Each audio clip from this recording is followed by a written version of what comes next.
ದರ್ಶನ್ ಸೇರಿ 7 ಆರೋಪಿಗಳು ಪರಪ್ಪನ ಅಗ್ರಹಾರ ಸೇರೋದು ಬಹುತೇಕ ಫಿಕ್ಸ್ ಆಗಿದೆ. ಒಬ್ಬೊಬ್ಬರು ಒಂದೊಂದು ಕಡೆ ಜೈಲು ಹಾಗೆ ಹೀಗೆ ಅಂತಲ್ಲ ಇತ್ತಲ್ಲ, ಬಹುತೇಕವಾಗಿ 7 ಜನ ಪರಪ್ಪನ ಅಗ್ರಹಾರದಲ್ಲಿ ಇರ್ತಾರೆ ಅಂತ ಹೇಳಲಾಗ್ತಾ ಇದೆ.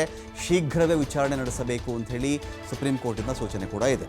ಸೆಷನ್ಸ್ ಕೋರ್ಟ್ನಲ್ಲಿ ಸಾಕ್ಷಿಗಳ ವಿಚಾರಣೆ ಕೂಡಲೇ ಆರಂಭ ಆಗಬೇಕು ಅಂತ ಹೇಳಿ ಸುಪ್ರೀಂ ಕೋರ್ಟ್ನ ಖಡಕ್ ಸೂಚನೆ ಇದೆ. ಇವತ್ತು ಸುಪ್ರೀಂ ಕೋರ್ಟ್ನ ತೀರ್ಪಿದೆಯಲ್ಲ, ಭಾರತದ ಈ ತೀರ್ಪುಗಳ ಇತಿಹಾಸದಲ್ಲಿ ಅಂತ ಬಂದಾಗ ಒಂದು ಲ್ಯಾಂಡ್ ಮಾರ್ಕ್ ಎನ್ನುವಂಥ ಒಂದು ತೀರ್ಪು.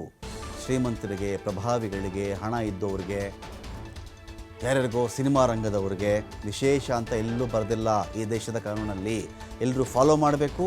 ದೇಶದ ಎಲ್ಲ ಹೈಕೋರ್ಟ್ಗಳಿಗೆ ಈ ಕಾಪಿ ಹೋಗಲಿ, ಈ ಕಾಪಿ ಹೋಗಬೇಕು. ಕಾರಾಗೃಹಗಳಿಗೆ ಈ ಕಾಪಿ ತಲುಪಬೇಕು. 5 ಸ್ಟಾರ್ ಟ್ರೀಟ್ಮೆಂಟು, 7 ಸ್ಟಾರ್ ಟ್ರೀಟ್ಮೆಂಟು, ರಾಜಾತಿಥ್ಯ ಇವೆಲ್ಲ ಕೂಡದು. ಹಿಂದೆ ರಾಜಾತಿಥ್ಯ ಕೊಟ್ಟಿದ್ದವ್ರನ್ನ ಮೊದಲು ಸಸ್ಪೆಂಡ್ ಮಾಡಿ, ಇನ್ಯಾರಾದರೂ ಅಪ್ಪಿ ತಪ್ಪಿ ರಾಜಾತಿಥ್ಯ ಕೊಟ್ಟಿದ್ದಕ್ಕೆ ಒಂದೇ ಒಂದು ಸಣ್ಣ ಸಾಕ್ಷಿ ಸಿಕ್ಕಿಬಿಟ್ರೆ ನಾನು ಸುಮ್ಮನೆ ಇರೋಲ್ಲ ಅಂತೇಳಿ ಸುಪ್ರೀಂ ಕೋರ್ಟ್ ಹೇಳಿರೋದು. ಕರ್ನಾಟಕ ಸರ್ಕಾರದ ಕಡೆಯಿಂದ ಸರ್ಕಾರಿ ವಕೀಲರು ದೊಡ್ಡ ಮಟ್ಟದಲ್ಲಿ ಇದನ್ನು ಪ್ರಸನ್ನಕುಮಾರ್ ಅವರು ಕ್ಯಾರಿ ಮಾಡ್ಕೊಂಡು ಹೋಗಿದ್ದರು. ಇಡೀ ಒಂದು ವಿಚಾರದಲ್ಲಿ ಈ ಆರೋಪಿಗಳಿಗೆ ಬೇಲ್ ಕೊಡಬಾರದು. ವಿಶೇಷವಾಗಿ ದರ್ಶನ್ ಇದ್ದದ್ದು ಮೆಡಿಕಲ್ ಬೇಲ್ ಮೇಲೆ. ಮೊದಲು ಮೆಡಿಕಲ್ ಬೇಲ್ ಮೊದಲು ಸಿಕ್ಕಿದ್ದು, ಆ ನಂತರದಲ್ಲಿ ದರ್ಶನ್ ಆಪ್ರೇಷನ್ ಮಾಡಿಸ್ಕೋಬೇಕು ಅದು ಇದು ಅಂತೆಲ್ಲ ಇತ್ತು, ಬೇಲ್ ಆಗಿತ್ತು. ಇದೆಲ್ಲ ಆದ ಮೇಲೆ ಈ ಚಟುವಟಿಕೆಗಳಿರ್ತಾವಲ್ವ, ಸಿನಿಮಾ ಆಗಲಿ ವಿದೇಶ ಆಗಲಿ, ಆಪ್ರೇಷನ್ ಮಾಡಿಸ್ಕೊಂಡ್ರ ಇಲ್ವಾ, ಏನೇನು ಆಗ್ತಿದೆ ಬೆಳವಣಿಗೆ ಎಲ್ಲವನ್ನು ಕೂಡ ಕೋರ್ಟು ಒಂದು ಕಣ್ಣು ಇಟ್ಟಿರುತ್ತೆ, ನಿಗಾ ಇಟ್ಟಿರುತ್ತೆ. ಇದು ಯಾರೇ ಬೇಲ್ ಪಡ್ಕೊಂಡಿರ್ತಕ್ಕಂಥ ವ್ಯಕ್ತಿಗೆ ಇದು ಗೊತ್ತಿರಬೇಕು. ಯಾರೇ ಬೇಲ್ ಪಡ್ಕೊಂಡಿರ್ತಕ್ಕಂಥ ವ್ಯಕ್ತಿಗೆ ಇದರ ಬಗ್ಗೆ ಅರಿವಿರಬೇಕಾಗುತ್ತೆ.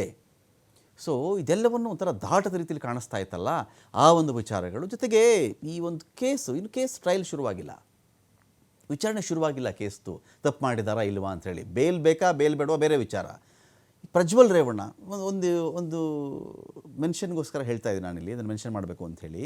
ಇದೇ ಪ್ರಜ್ವಲ್ ರೇವಣ್ಣ ಯಾವ ಮಹಿಳೆಯ ಮೇಲೆ ಅತ್ಯಾಚಾರ ಮಾಡಿದ್ದ ಅಂತ ಇತ್ತೋ ಆ ಕೇಸಲ್ಲಿ ಆ ಮಹಿಳೆ ಕಿಡ್ನ್ಯಾಪ್ ಮಾಡಿಬಿಡ್ತಾರೆ. ಹೇಗಾದರೂ ಮಾಡಿ ಈ ಕೇಸನ್ನು ವಾಪಸ್ ತೊಗೊಂಡ್ಬಿಡ್ಬೇಕು, ಈ ಕೇಸು ಮುಚ್ಚಾಕ್ಬಿಡ್ಬೇಕು, ಇದನ್ನು ಒಂದು ಅರ್ಥದಲ್ಲಿ ಕಿಡ್ನ್ಯಾಪ್ ಆಗಿಬಿಡುತ್ತೆ. ಆ ಕಿಡ್ನ್ಯಾಪ್ ಆದ ಒಂದು ಗಳಿಗೆ ಇತ್ತಲ್ಲ, ಅವನ ಇನ್ನೊಂದು ಬ್ಯಾಡ್ ಟೈಮ್ ಶುರುವಾಗಿದ್ದೆ ಅಲ್ಲಿಂದ. ಪ್ರಜ್ವಲ್ ರೇವಣ್ಣಂತು ಇಡೀ ಕೇಸ್ ನಾವು ಗಮನಿಸ್ಕೊಂಡು ಹೋದರೆ ಅವನು ಇನ್ನೊಂದು ಘೋರ ಕೆಟ್ಟ ಟೈಮ್ ಶುರುವಾಗಿದ್ದೆ ಆವಾಗಿಂದ. ಕಾರಣ ಅಲ್ಲಲ್ಲ, ಇವನು ಒಳಗಡೆ ಇದ್ದಾನೆ, ಇವನಿಲ್ಲಿ ಒಳಗಡೆ ಇದ್ದಾಗಲೇ ಆಚೆ ಇಷ್ಟು ಕೆಲಸ ಆಗ್ತಾ ಇದೆ, ಕಿಡ್ನ್ಯಾಪ್ ಮಾಡಿಸ್ತಾ ಇದ್ದಾರೆ ಅಂತ ಬಂದರೆ ಅಕಸ್ಮಾತ್ ಇವನು ಆಚೆ ಬಿಟ್ಟುಬಿಟ್ರೆ ಸಾಕ್ಷಿಗಳೇನೇನಾಗಬಹುದು, ಪ್ರಭಾವ ಬೀರಬಹುದು, ಹೆದರಿಸಬಹುದು, ಹೊಡೆಯಬಹುದು, ಇಲ್ಲ ಅನ್ಸ್ಬಿಡಬಹುದು, ಸಾಯಿಸೇ ಬಿಡಬಹುದು. ಗೊತ್ತಿಲ್ವಲ್ಲ ಯಾರಿಗೂ. ಈ ಕೇಸಲ್ಲೂ ಕೂಡ ರೇಣುಕಾಸ್ವಾಮಿ ಒಂದು ವಿಚಾರದಲ್ಲಿ, ರೇಣುಕಾಸ್ವಾಮಿ ಕೊಲೆ ವಿಚಾರದಲ್ಲಿ ನಾವು ಗಮನಿಸಬೇಕಾಗಿರ್ತಕ್ಕಂಥ ವಿಚಾರ ಏನು, ಅಕಸ್ಮಾತ್ ಈ ಆರೋಪಿಗಳು ಆಚೆ ಏನಾದರೂ ಇದ್ದರೆ ಏನು ಗತಿ? ಇಲ್ಲ ಅನ್ಸ್ಬಿಡ್ತಾರೆ, ಸಾಕ್ಷಿಗಳನ್ನು ಏನೇನೋ ಡ್ಯಾಮೇಜ್ ಮಾಡಿಬಿಡ್ತಾರೆ. ಡಿಜಿಟಲ್ ಸಾಕ್ಷಿಗಳೊಂದು ಪ್ರತಿ ಇರ್ತದೆ, ಬೇರೆ ವಿಚಾರ. ಯಾರಾದರೂ ನಾನು ನೋಡಿದ್ದೀನಿ ಕಂಡಿದ್ದೀನಿ ಅಂತಾರಲ್ಲ, ಅವರು ಇಲ್ಲ ನಾನು ನೋಡಲಿಲ್ಲ, ನನಗೆ ಬಲವಂತ ಮಾಡಿದ್ರು, ನನಗೆ ಹೊಡೆದ್ರು ಬಡಿದ್ರು, ದುಡ್ಡು ಕೊಟ್ಬಿಟ್ರು, ಹೇಳು ಅಂತ ಹೇಳಿದ್ರು, ಹೆದರಿಸಿದ್ರು, ಏನೋ ಹೇಳಿಬಿಟ್ಟಾಗ ಉಲ್ಟಾ ಆಗಬಹುದು ಕೇಸು. ಸೊ ಇಂಥ ವಿಚಾರದಲ್ಲಿ ಸೆಷನ್ಸ್ ಕೋರ್ಟ್ನಲ್ಲಿ ಸಾಕ್ಷಿ ವಿಚಾರಣೆ ಕೂಡಲೇ ಶುರುವಾಗಬೇಕು ಅಂದಾಗ ಈ ಬಹುತೇಕ ಈಗೇನು ಬೇಲ್ ರದ್ದಾಗಿದೆಯಲ್ಲ, ಇನ್ನು ವಿಚಾರಣೆ ಕೂಡ ಶುರುವಾಗಿ ತೀರ್ಪು ದರ್ಶನ್ ಪರ ಆದರೂ ಬರಬಹುದು, ದರ್ಶನ್ ವಿರುದ್ಧ ಆದರೂ ಬರಬಹುದು. ವಿರುದ್ಧ ಏನಾದರೂ ಬಂತು ಅಂತ ಹೇಳಿದ್ರೆ ಬಹುತೇಕ ಆ 3 ಸೆಕ್ಷನ್ ಆಗಲೇ ಮೆನ್ಷನ್ ಮಾಡಿದ್ದಲ್ಲ ನಾನು, ಉದ್ದೇಶಪೂರ್ವಕವಾಗಿ ಕಿಡ್ನ್ಯಾಪ್ ಮಾಡಿಸಿರೋದು, ಉದ್ದೇಶಪೂರ್ವಕವಾಗಿ ಕೊಲೆ ಮಾಡಿಸಿರೋದು, ಸಾಕ್ಷಿ ನಾಶ ಮಾಡಿರೋದು, 3 ಸೆಕ್ಷನ್ಗಳು. ಇದರಡಿಯಲ್ಲಿ ಅಕಸ್ಮಾತ್ ಪ್ರೂವ್ ಆಗಿಬಿಟ್ರೆ ಜೀವಾವಧಿ ಶಿಕ್ಷೆ ಆಗುತ್ತೆ. ಬರೀ ಈ ಕೇಸ್ ಅಂತ ಹೇಳ್ತಿಲ್ಲ, ಯಾವುದೇ ಕೇಸಲ್ಲಾದರೂ ಅಷ್ಟೇ. ಕಿಡ್ನ್ಯಾಪ್ ಮಾಡಿಸೋದು, ಒಂದು ಇಂಟೆನ್ಷನ್ ಇಟ್ಕೊಂಡು ಸಾಯಿಸೋದು, ಸಾಕ್ಷಿಗಳನ್ನು ನಾಶ ಮಾಡೋದು, ಯಾವುದೇ ವ್ಯಕ್ತಿ ಮಾಡಲಿ ಆ 3 ಸೆಕ್ಷನಲ್ಲಿ ಪ್ರೂವ್ ಆಯಿತು ಅಂದರೆ ಆ ಮನುಷ್ಯನಿಗೆ ಹಾಕೋದೇ ಜೀವಾವಧಿ. ಕಡೇ ಉಸಿರಾಡೋವರೆಗೂ ಜೈಲಲ್ಲಿ ಇರಬೇಕು ಅಂತ ಹೇಳುತ್ತೆ ಆ ಸೆಕ್ಷನ್ಗಳು, ಜೀವಾವಧಿ ಶಿಕ್ಷೆ. ಸೊ ಕೂಡಲೇ ವಿಚಾರಣೆ ಶುರು ಆಗಬೇಕು ಅಂತ ಸೂಚನೆ ಇದೆ.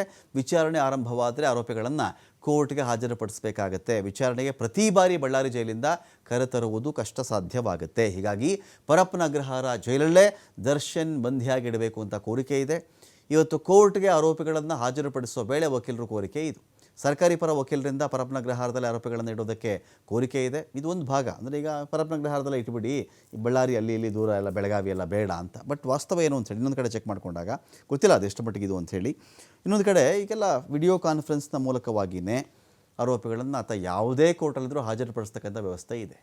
ಬೆಳಗಾವಿಯಲ್ಲಿರಲಿ ಅಥವಾ ಅಂದರೆ ಹಿಂಡಲಗಾದಲ್ಲಿರಲಿ, ಬಳ್ಳಾರಿಯಲ್ಲಿ, ತುಮಕೂರಲ್ಲಿದ್ದರೂ ಕೂಡ ನ್ಯಾಯಾಧೀಶರು ಕೇಳಿದಾಗ ತುಂಬ ಕಷ್ಟ ಆಗುತ್ತೆ, ಸೆಕ್ಯೂರಿಟಿ ಇಶ್ಯೂ ಅದು ಇದು ಎಲ್ಲ ಹೇಳಿದಾಗ ಆಯಿತು ಕ್ಯಾಮ್ರಾ ಆನ್ ಮಾಡಿರಿ ಅಂತಾರೆ. ಆ ಟೈಮಿಗೆ ಆರೋಪಿಗಳು ಅಲ್ಲಿ ಇರಬೇಕು. ನ್ಯಾಯಾಧೀಶರು ಕಾಣಿಸ್ಕೊಳ್ಬೇಕು, ಅಲ್ಲಿಂದನೇ ವಿಚಾರಣೆ ಮಾಡುವಂಥ ಪ್ರೊಸೀಜರ್ ಕೂಡ ಇದೆ. ಇರಲಿ.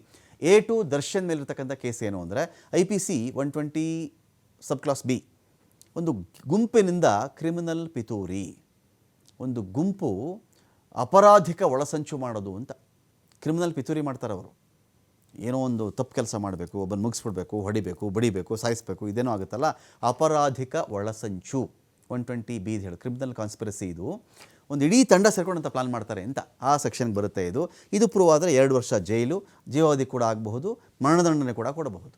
ಮರಣದಂಡನೆ ಬೇಕಾದರೂ ಮಾಡಬಹುದು ಈ ಕೆಲಸದಲ್ಲಿ ಅಪರಾಧಿಕ ಒಳಸಂಚು ಮಾಡಿದರೆ. IPC 364 ಕೊಲೆ ಮಾಡೋ ಉದ್ದೇಶಕ್ಕೆ ಕಿಡ್ನ್ಯಾಪ್ ಮಾಡೋದು, ಮರ್ಡರ್ ಮಾಡೋ ಉದ್ದೇಶ ಇಟ್ಕೊಂಡೇ ಕಿಡ್ನ್ಯಾಪ್ ಮಾಡ್ತಾರಲ್ಲ, ಅದು 364 ಸೆಕ್ಷನ್ ಹೇಳುತ್ತೆ 10 ವರ್ಷ ಕಠಿಣ ಕಾರಾಗೃಹ ಅಥವಾ ಜೀವಾವಧಿ ಶಿಕ್ಷೆ.